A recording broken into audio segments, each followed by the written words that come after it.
the next 15 minutes, I'm going to cover the background of the arrhythmic agent in refractory VF and the characteristic of the drugs we use, and also the evidence. My talk, I wrote the chapter in this year's annual update, and luckily to co-publish in the critical care. So if you have interest, please access it. Among all kinds of cardiac arrest, ventricular fibrillation is considered the most treatment responsible. International guidelines recommend immediate defibrillation and with CPR with VF. And antiarrhythmic drug can be used as advanced life support during cardiac arrest in refractory ventricular fibrillation. Refractory means VF persists or recurs after one or more shock, according to the guidelines. These are the drugs that recommended in the international guideline. As we all know that the international guidelines suggest to use amiodarone in adult patients with refractory VF to improve the rate of loss. They also suggest to use lidocaine or nifedipine in alternative to amiodarone. However, as mentioned in the knowledge gap of the guideline, existing evidence is not enough to suggest that amiodarone is superior to lidocaine or nifedipine in terms of critical outcome or survival to discharge. So, provision of amiodarone, lidocaine, and nifedipine to out-of-hospital cardiac arrest patient with refractory VF is still controversial in critical ill patient. And let's look at each of the drugs in detail. Amiodarone is a first-line treatment for the refractory VF in the current guideline and have several effects on ion channel, receptors, and sympathetic activity, and sodium channel blocking effect, and alpha and beta receptor blocking action. So, it has negative inotropic and vasodilatory effect. Lidocaine is traditionally used as a drug of choice until early 2000, and is low-cost and simply administered. But after the report of 2 randomized studies on amiodarone, the sustain guideline was now revised with preference for amiodarone over lidocaine. Nifedipine was developed and approved for clinical use in Japan in 1999. It's a pure potassium channel blocker, has no negative inotropic effect and no effect on cardiac conduction and hemodynamic status, and was found to decrease the defibrillate threshold of ventricular fibrillation. So let's review the evidence. As previous speaker just mentioned, after this publication, the 2 meta-analysis and systematic review was published at the 2 journals, and the result was similar. The amiodarone, lidocaine, and nifedipine therapy equally improved survival to hospital admission as compared to placebo. However, none of these arrhythmic drugs improve long-term outcome. This is just the same as the sentence published in the guideline 2015. However, what have we learned from the LOCK study? This is a adverse event in the ARC study, and they found significantly more complication in amiodarone for the cardiac patient within 24 hours. It is because of negative effect of amiodarone. As I mentioned, amiodarone has negative inotropic and vasodilatation effect.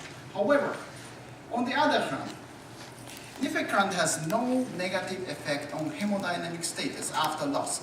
So nificurant may have advantage over amiodarone for the post-resuscitation hemodynamic status from a pharmacological point of view. However, there is no comparative study regarding this issue. One more thing to remember is that among unwitnessed patients, there was no significant difference among these groups. In bystander witness cases, there was significant better amiodarone outcome than the placebo and risdiplam as well.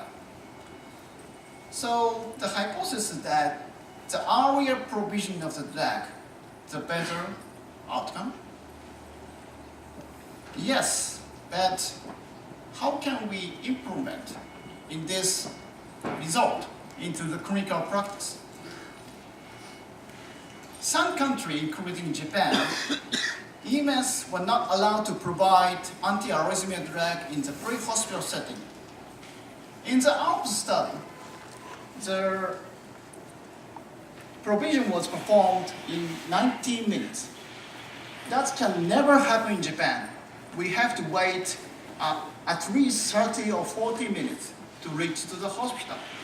So if the earlier the better hypothesis is correct, we need to change the system to save the life.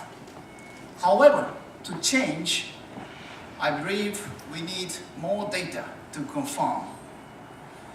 I have two unanswered research questions. Number one is amiodarone versus nificurant in terms of admission rate and long-term outcome. Another one is amiodarone versus lidocaine in long-term outcome real-world data from the country where call to provision time is longer. Japan is the only country which amiodarone, lidocaine, and nificurant are all approved for clinical use. So we evaluated real-world clinical data from all over Japan. This is not the pre-hospital database which you often use for their adrenaline evaluation. This is in-hospital data. We have diagnosis procedure combination database in Japan. This is administrative claim and discharge abstract data for all patients, regardless of the diseases, from all over Japan. We have more than 1,000 hospitals, and we can access more than 7 million patient per year data. Importantly, we cover almost all the tertiary care emergency hospitals in Japan, and there are several clinical variables are available, including age, sex, diagnosis, complication after admission, and all the drug administered in the data during the in-hospitalization. So this is a publication which I published as a first author within 2.5 years. And not only cardiac arrest, we can answer the several kind of clinical research questions within this database. So it's very powerful. I will introduce the two of them. First, amiodarone and nificurant. We studied several months of period with adult patients of cardiogenic out-of-hospital cardiac who had VF on arrival and provided at least one fibrillation.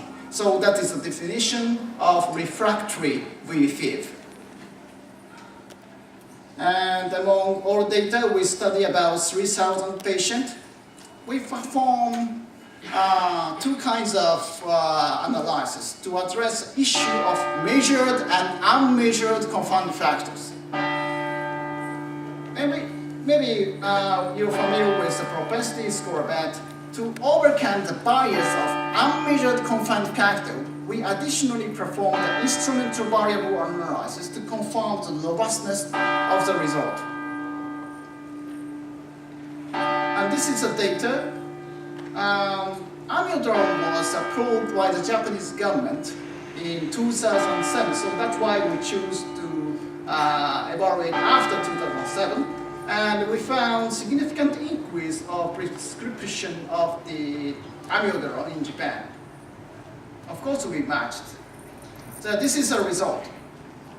We found in propensity matched analysis, we found better outcome regarding admission rate in nificurant, about 6%. However, in hospital mortality is concerned, there was no significant difference. Another analysis, we performed instrumental bioanalysis. We found receiving of nificurant was associated with improved admission rate, but not with in-hospital mortality. So the result was the same. So there was no significant in-hospital mortality association between nificurant and amiodarone. However, nificurant may have potential to improve hospital admission rate compared with amiodarone. This is a study of amiodarone versus lidocaine, and the same entry criteria with the same amount of data, about 4,000 data. And this was the result. We found no significant difference in survival to hospital discharge in Japan. There was no difference in the rate of survival to hospital discharge between amiodarone and lidocaine in real-world data in Japan. So, amiodarone and lidocaine group has no significant difference in rate of survival to hospital discharge in both ARP study and DPC data study. However, the survival rate, there was a difference. In ARP study, there was 24%. In Japan, the rate was 18. It is because of the study design or place study was performed. My opinion is that when did the provision performed, we need to wait until at least 30 minutes to provide the first injection. So, what we should do next is randomized control study of amiodarone and nificurant. And some investigator in Japan is now planning. I'm not sure whether we should change the law or system to give anti-arrhythmic drug earlier in Japan. So, the conclusion, based on the data of the systematic review and meta-analysis, anti-arrhythmic drug, including amiodarone, lidocaine, and nificurant, can be used in aft of hospital cardiac arrest with refractory VFib patient. And earlier administration of anti-arrhythmic drug may result in better outcome.